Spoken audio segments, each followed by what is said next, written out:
Getting to the other cars, let's start off with the M2 CS and its design, because BMW went big with the spec on this particular car. The kidney grills, redesigned front bumper and ground-hugging splitter, all new. And so are the gorgeous bronze alloy wheels. I just wish BMW had given it some yellow daytime running lights like on other CS cars, but I do like this eye-catching velvet blue paint. It's actually exclusive to the M2 CS, but it'll set you back a whopping £4,300 extra. If you thought that was pricey though, let me introduce you to the optional carbon ceramic brakes, which cost £8,800. But despite these extra costs, there are some good reasons why this M2 CS might be the ultimate M-car bargain, and I'll explain why in a minute.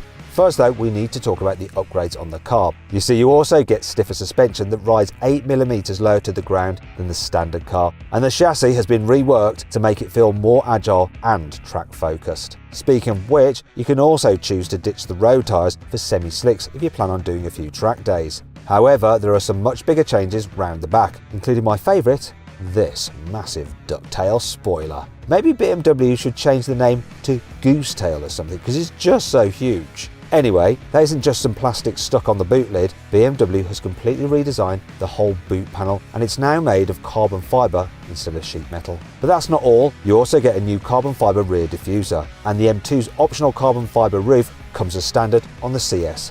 Normally you have to pay an extra £2,300 for it on the normal M2.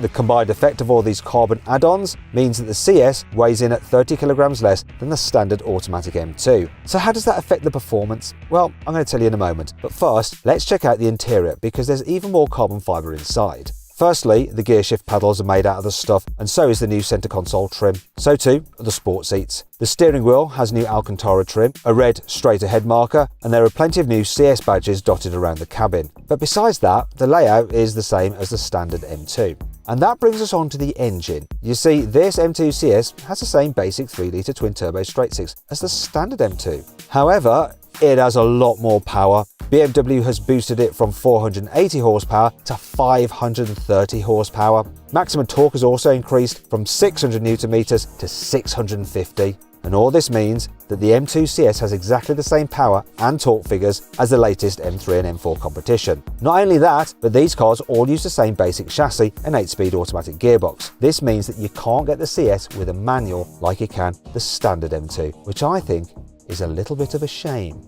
The biggest difference between the M2 CS and the M3 and M4 is that it's rear-wheel drive only. Those two come with switchable all-wheel drive. As a result, BMW reckons the M2 CS will do 0 to 60 miles an hour in 3.8 seconds. That makes it 0.2 of a second quicker than a standard